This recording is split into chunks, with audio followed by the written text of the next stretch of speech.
कोनहेड्स movie की शुरुआत American air space से होती है, जहां की ऑफिसर को रडार पर एक अजीब सी चीज की लोकेशन दिखाई देती है जो बहुत तेज स्पीड के साथ आ रही थी। इससे ऑफिसर समझ जाते हैं कि ये एक यूएफओ है, यानी कि अननोन फ्लाइंग ऑब्जेक्ट। इसके बाद नेशनल गार्ड के फाइटर को इन्वेस्टिगेट करने के लिए उनके पीछे भेजा जाता है। नेशनल गार्ड उसका पीछा करते हैं, लेकिन वो यूएफओ अचानक ही उनके सामने से गायब हो जाती है और अटलांटिक ओशियन में आकर क्रैश हो जाती है। फिर उसमें से दो एलियन बाहर आते हैं जो कि कोन हेड होते हैं, यानी उनका सर कोन यानी शंकु आकार में होता है। इनका नाम बेल्डर और प्राइमेट होता है। दोनों रहने के लिए एक होटल में जाते हैं, जहाँ का अटेंडेंट इनकी बॉडी स्ट्रक्चर देखकर हैरान होता है। फिर भी इनको किसी तरह एक रूम मिल ही जाता है, लेकिन दोनों को यहाँ के बारे में जानकारी नहीं थी, यानी कि अर्थ के बारे में कोई जानकारी नहीं थी। इस वजह से बेल्डर साबुन और टॉयलेट पेपर ही खा जाता है। अब बेल्डर अपने कम्युनिकेशन डिवाइस को रिपेयर करना चाहता है ताकि वो अपने प्लेनेट रेम यूलक के मास्टर से कांटेक्ट कर सके और यहाँ पर रेस्क्यू टीम को बुला सके। लेकिन दोनों को डर भी लगता है क्योंकि इनका स्पेसशिप डिस्ट्रॉय हो गया है, जिस वजह से इनका मास्टर इनको पनिशमेंट जरूर देगा, यानी कि सजा देगा।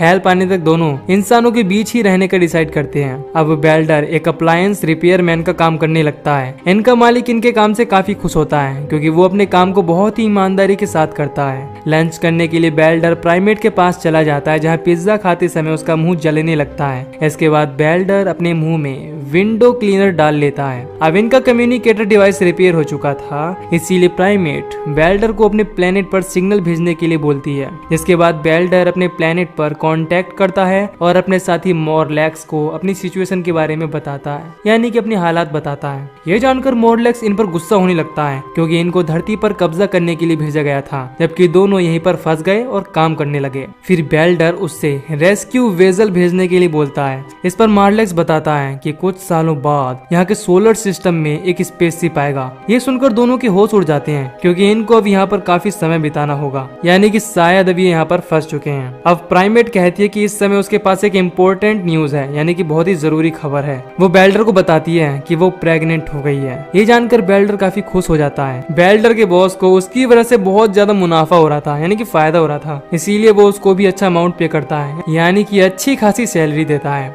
फिर बेल्डर का बॉस उसका सोशल सिक्योरिटी नंबर पूछता है, लेकिन बेल्डर को इस बारे में कुछ भी पता नहीं था। उसका बॉस एक अच्छा आदमी था। जब उसे पता चलता है कि बेल्डर के पास में कोई भी डॉक्यूमेंट नहीं है, तब वो उसके लिए फेक डॉक्यूमेंट बनवाने की कोशिश करता है। लेकिन ये लोग जिसके नाम से इसका डॉक्यूमेंट बनवाते हैं, उसके बारे में INS डिपार्टमेंट को पहले से पता होता है। इसीलिए एजेंट गॉर्मन को शक हो जाता है और अपने असिस्टेंट एली के साथ उसे पकड़ने निकल जाता है। वहीं बेल्डर टीथ कैंपिंग करवाने के लिए एक डेंटल हॉस्पिटल जाता है। फिर वहाँ का डॉक्टर जब उसके मुंह को चेक करता है, उसके अंदर बहुत सारे दांत नजर आते हैं। इसके बाद डॉक्टर टीथ कैंपिंग कर देता है और बेल्डर वापस अपने घर आ जाता है। तभी एजेंट गॉर्मन इनको पकड़ने के लिए आ जाता है, लेकिन प्राइमेट को पहले ही पता चल जाता है, इसीलिए दोनों अपना कम्युनिकेटर डिवाइस लेकर भागने लगते हैं। गॉर्मन उनका पीछा करने की कोशिश करता है, लेकिन वो इनको चकमा देने में कामयाब हो जाते हैं। गॉर्मन उस जगह पर छानबीन करता है जहाँ से उसे एक अजीब सा सिंबल वाला कार्ड मिलता है। वहाँ के प्लास्टिक पर बने दांत के निशान से गॉर्मन को शक होने लगता है।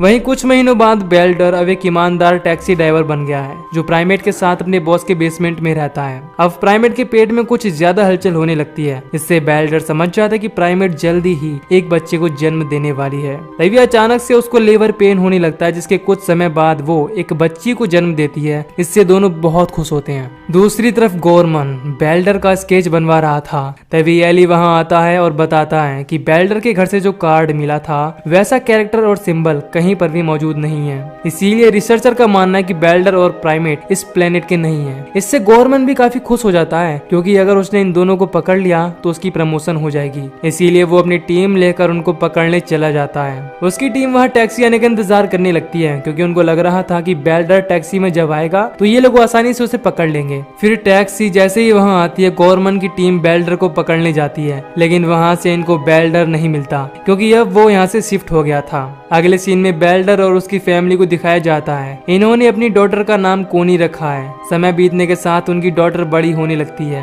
अब अगला सीन कुछ साल बाद का दिखाया जाता है। कोनी भी अब बड़ी हो गई है, लेकिन उसका अपने दोस्तों के साथ यहाँ वहाँ घूमना बेल्डर को पसंद नहीं है। इस वजह से कोनी बेल्डर से हमेशा ही थोड़ा नाराज रहती है। एक दिन बेल्डर कोनी के साथ रोनी के गैराज पर जाता है, जहाँ उसने अपनी कार को रिपेयर करवाने के लिए दिया था, लेकिन उसकी कार अभी तक रिपेयर नहीं हुई थी। इसीलिए बेल्डर गैराज के ओनर रोनी से नाराज हो जाता है। उसके वहाँ से चले जाने के बाद कोनी इससे आकर मिलती है। इसके दौरान रोनी उसके चेहरे की तरफ देखता ही रह जाता है, क्योंकि रोनी का अब कोनी पर दिल आ गया था। इसीलिए वो उसे डेट पर ले जाता है, जिससे कोनी भी काफी अच्छा फील करती है। वहाँ कोनी बड़े से सैंडविच को एक बार में ही खा जाती है, जिसे देख रोनी और भी ज्यादा हैरान हो जाता है। अब बेल्डर लेडीज को ड्राइविंग सिखाने लगा था, इसीलिए प्राइमेट थोड़ी सी परेशान रहने लगती है, क्योंकि उसे शक है कि बेल्डर उनके साथ में एंजॉय करता होगा। इस पर उसकी नेबर यानी कि पड़ोसी बोलती है कि सभी मर्द एक जैसे ही होते हैं, इसीलिए तुम्हें इस बारे में ध्यान देना चाहिए। दूसरी तरफ बेल्डर एक ब्यूटीफुल लेडी को ड्राइविंग सिखा रहा था, जो बेल्डर की तरफ अट्रैक्ट होने लगती है और उसके करीब जाने की कोशिश करती है, लेकिन बेल्डर उसे साफ मना कर देता है, क्योंकि वो प्राइमेट से बहुत प्यार करता है और उसे चीट नहीं कर सकता। अब एक रात रोनी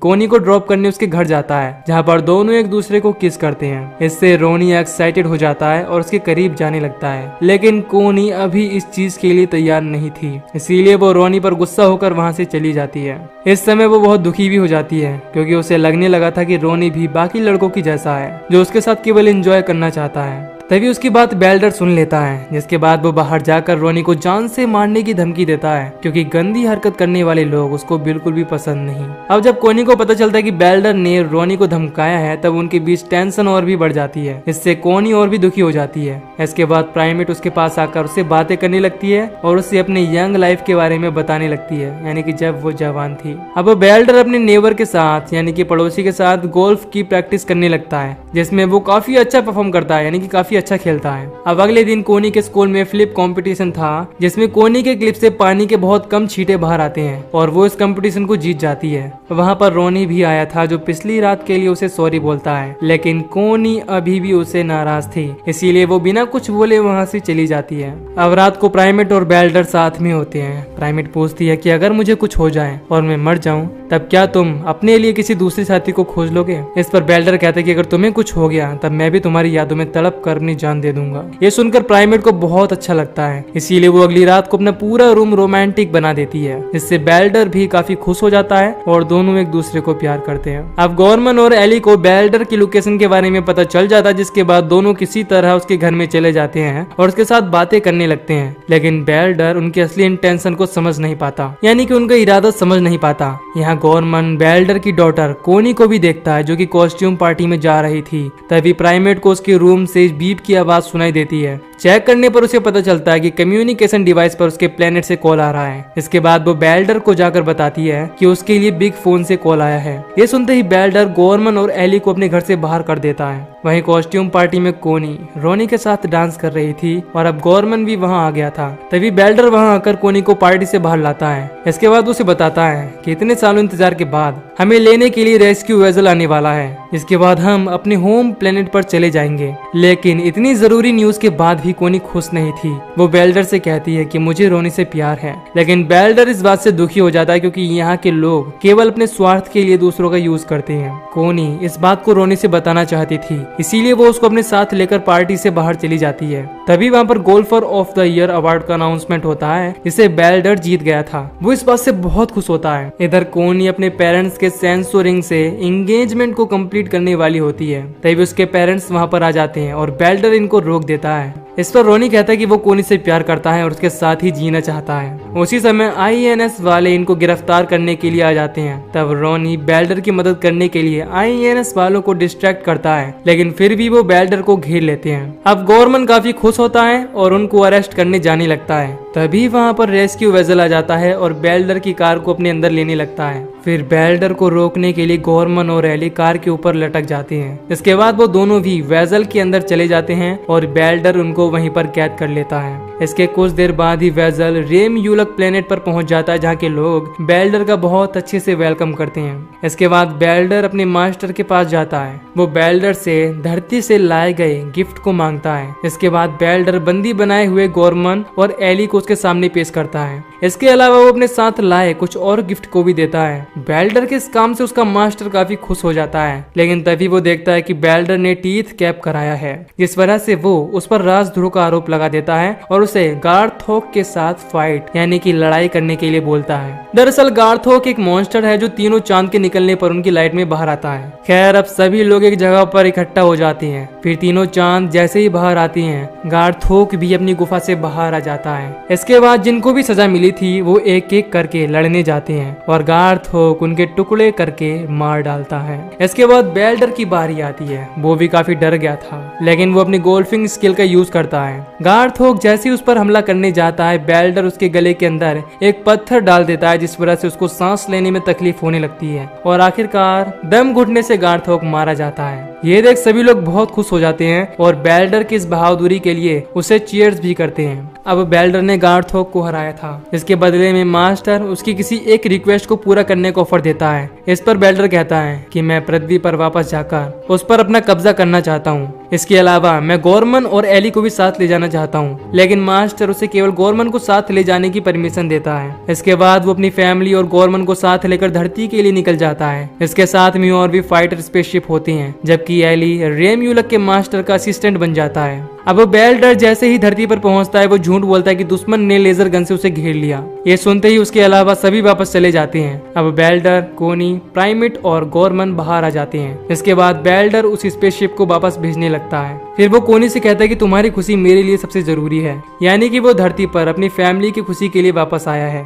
इसके बाद वो अपनी स्पेसशिप को हवा में ब्लास्ट कर देता है। इससे उसके मास्टर को लगता है कि बेल्डर लड़ते हुए मारा गया, जिस वजह से वो उसकी रिस्पेक्ट करता है। इधर बेल्डर गॉर्मन की लाइफ के बदले उससे ग्रीन कार्ड मांगता है। इसको गॉर्मन एक्सेप्ट कर लेता है और कहता है कि तुम्हारे पास जो टैलेंट है वो किसी भी अमेरिकन के पास नहीं है। कुछ देर बाद रोनी कोनी को लेने वहां आ जाता है, जिसके बाद बेल्डर उसे 55 वर्ड्स की एडवाइस देता है। फिर वहां पर कोनी की एंट्री होती है, जिसे रोनी देखता रह जाता है क्योंकि कोनी ने आज बहुत ही अलग ड्रेस पहनी थी। इसके बाद बेल्डर अपने होम मेड पोलराइड कैमरा से उनकी हैप्पी लाइफ की एक फोटो लेता है। इसमें बेचारे रोनी का चेहरा ही झुलस जाता है। इसके बाद वो कोनी को बाहर लेकर चला जाता है, जबकि बेल्डर और प्राइमेट उनकी फोटो देखने लगते हैं और इसी के साथ ये मूवी यहीं पर खत्म हो जाती है। तो दोस्तों, अगर आपको इस मूवी की एक्सप्लेनेशन पसंद आई हो तो वीडियो को लाइक और चैनल को सब्सक्राइब कर दीजिए। बाकी मैं मिलूंगा आपसे न्यू वीडियो में। Till then take care, love you, bye bye.